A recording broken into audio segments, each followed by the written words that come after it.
Skirmish season is right around the corner, and there are some incredible prizes up for grabs. So today I'm going to tell you the heroes I recommend you play based on your play style. And of course, we're going to start with aggro. If you're someone that loves to pose the questions, you want to ask the questions, you want your foot to the floor, pedal to the metal, and you want to push damage and set the tempo, it all starts in this meta with Briar. This is the unabashed top deck of the format. I think everybody kind of understands that.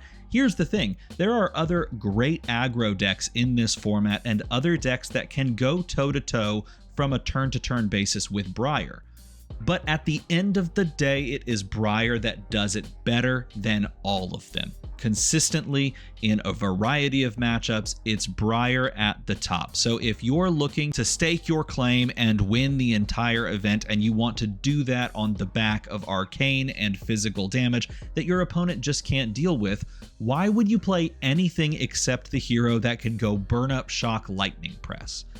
I mean, it's that simple. Now, let's say you want to do something that is almost as powerful and in some cases feels even more gross, but you want to take a slightly different avenue. Well, you can do that with Fi.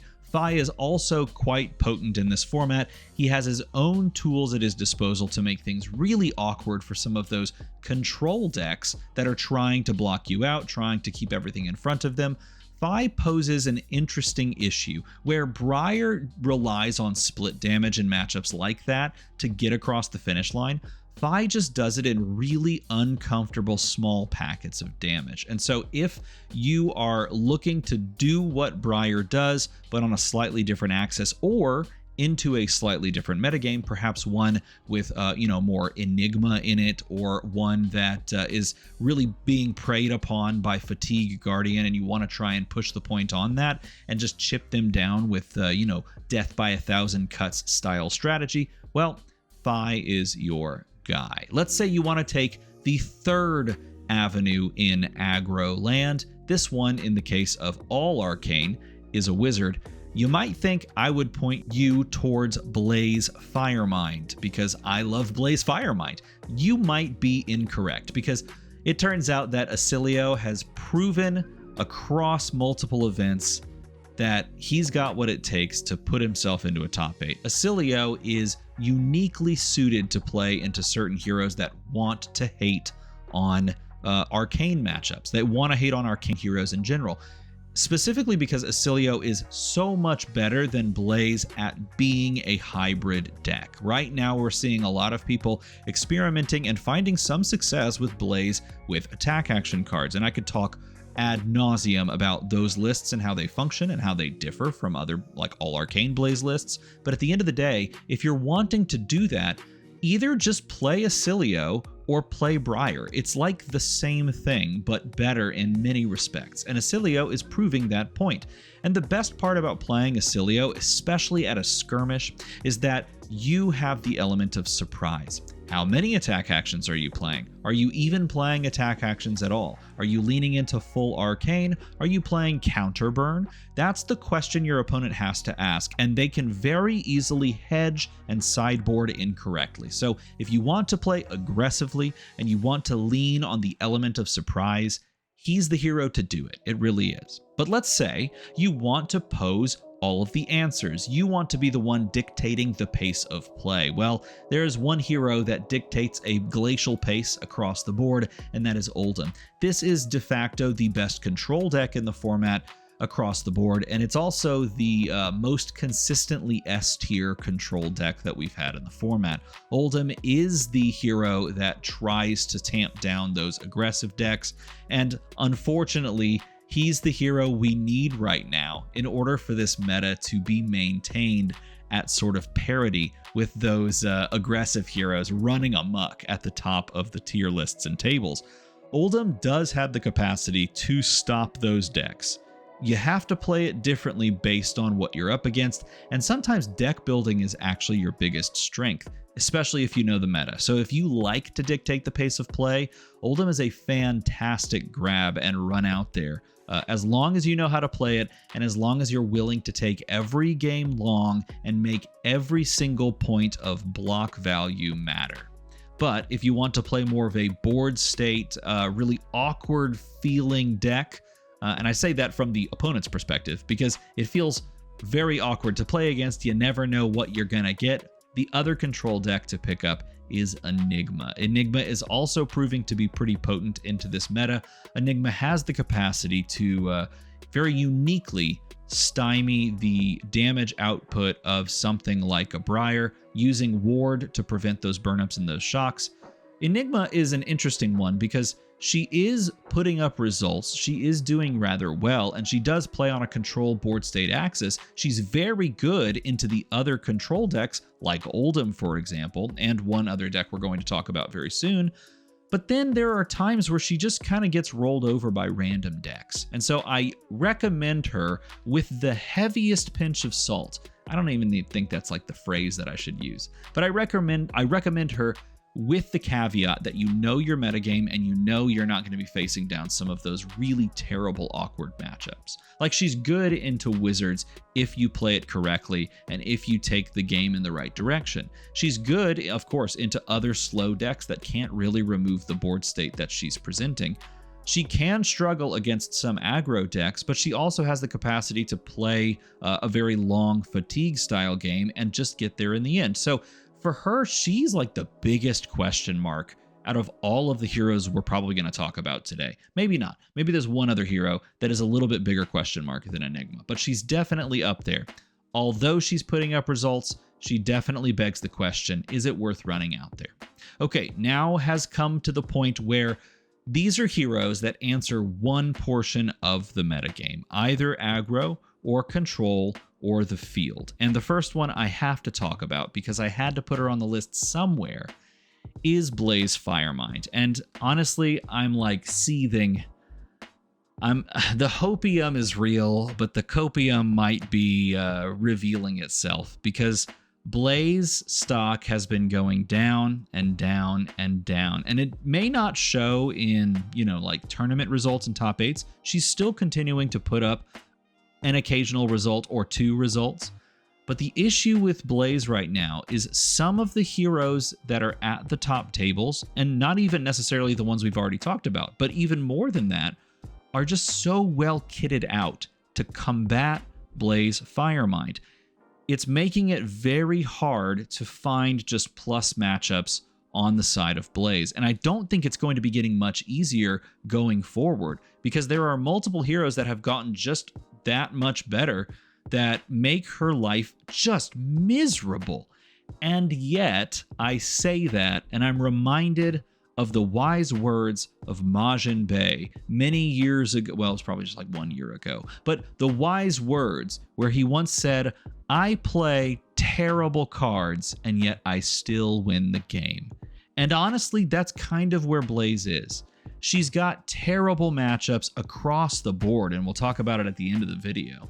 But at the same time, if you know how to play those matchups and if you choose the right deck list for the event, you could just win the whole thing. So, can I recommend her? I mean, yeah, because it's Blaze. But do I recognize that it's kind of hard out there? Yeah, I do.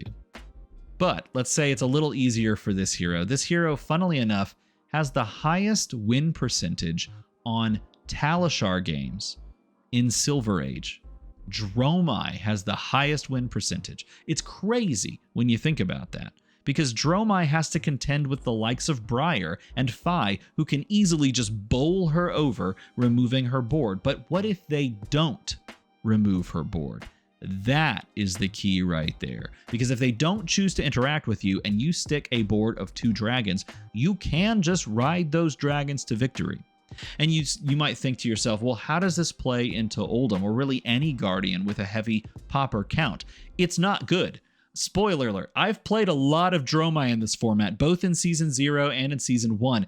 It's not good. If they tech for Dromai, it's a terrible matchup. But at this point, heroes can't necessarily tech for Dromai.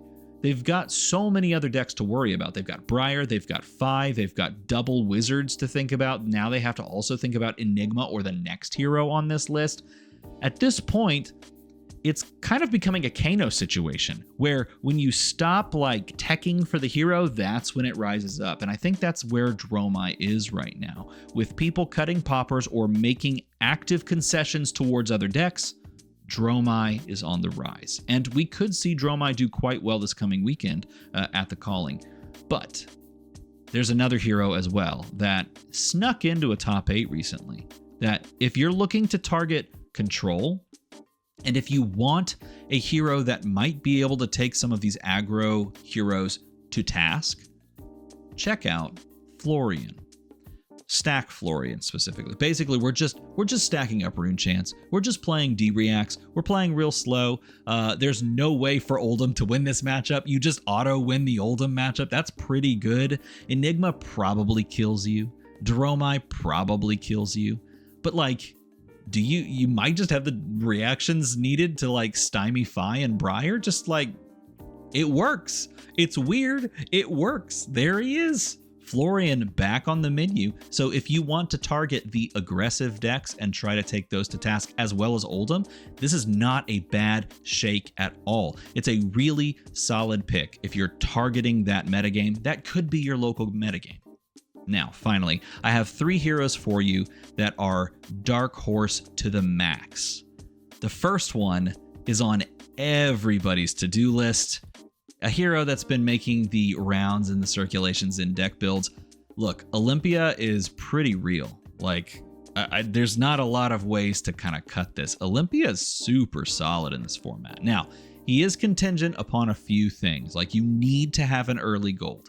You need to hit early so that you can set that gold train up. And once you have that rolling, just like if you were playing Fang trying to get fealties, your turns go so insanely above rate. And you just keep that rolling. Particularly if you get any of the wagers that get you a gold, then you have 2 gold on the board. You get to play cash in. You get to do insane stuff. It's very, very powerful. Now, where does he sit versus some of the other heroes in the metagame? I think he's gonna lose to Dromai. I think he's probably gonna lose to Enigma. Hacking through all the wards seems pretty tough, but I do think he can go toe-to-toe with damage against a Fi and a Briar.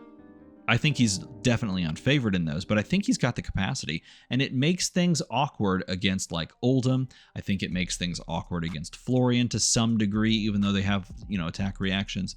And then the wider field, there's a lot of good stuff to be had in the Olympia sphere. He even has the capacity to play pretty decently into Blaze and Oscilio. So don't sleep on Olympia. He's not the only warrior. I did not mention Decimator Great Axe Dorinthia. I think that one's also a massively underrated pick coming out of the, I don't even know what you want to say, out of the ash heap, because that deck died. That's another one we could talk about. But instead, I want to talk about Riptide, because Riptide did make a top 8 recently, which is so cool. And not only did it make a top 8 at the Calling Edinburgh, it was the list, well, a version of the list, the archetype, I'll put it that way. It was the archetype I've been playing of Riptide since the beginning. And here's the thing that no one wants to admit. Riptide freaking cooks Fi and Briar if you build the deck correctly. It blows them up. If you have the traps, you just stop them. And then not only do you get to do that, but then you go like 11 arrow into like 7 arrow. Like, you do some insane stuff. I picked the deck up, that top forward. I picked this deck up. I put it on Talishar, and I put down a 21 damage turn thanks to Take Cover. On turn 1, it went 21 damage, and then it went 18 damage, and the game was over. Those were the 2 turns. It was glorious, and it's been this way since the first season, or since season 0 of Silver Age. Like, it's so good. And for those that haven't like tried Riptide, look, give him a try, and hope to God you can dodge Oldhim, because if you can, you're golden. That's it. You're so good. And the final hero I want to toss your way is none other than Reinar himself. If you're trying to deal with fatigue, just intimidate them. If you're trying to deal with wizards, just intimidate them. If you're trying to deal with Fi and Briar, the thing I said before, he's a hero that functions. So look, I've given you a lot of options, a lot of things to pick from. Now let me show you where I feel they sit on a tier list. So if I had to put these all on a tier list, I would break it down like this. And look, I didn't even talk about Bravo Flattering Showman. I didn't even include him, but he is so good. I could do the same thing with Dorinthia. I could include her as well. Honestly, like, I feel like she's really good too. I feel like maybe like I would do that. Something like this. Okay, but if I had to break it down like this, I see the top 3 heroes, honestly, as being Briar, Oldhim, and Fi. I think these 3 decks are really determining how people are going to engage with the format. I think Fi is one of those like heroes that can be hated out by certain decks in the format. If you're giving him a Frostbite, this deck gets far worse. So if Icelander's pretty good, or if Lexi, like flipping Lexi, or even if you played Oldhim and gave the card defense reaction like Ice React and take the card away, this hero becomes worse. But I think he's so consistent, and I don't think people are really respecting his level, that he really does belong here. After that, I really do think it's Oscilio. I think Enigma is somewhere in this mix. I think Dromai is somewhere in this mix. The numbers just don't lie, even though I don't really believe it. The numbers don't lie. I think Reinar is sneakily good. And yes, I really do believe that Blaze stock has fallen this far. Now, these are not all of the heroes, of course. I'm just separating these 3 out. The line of demarcation, maybe we could call all of these heroes A tier, and then these clearly the 3 S tier. But just keep this in mind. I really do believe that there is sort of a line somewhere in this ballpark. And maybe the line is between Reinar and Blaze. But I really do believe Blaze has fallen this far, and I am a Blaze main in this format. Just saying.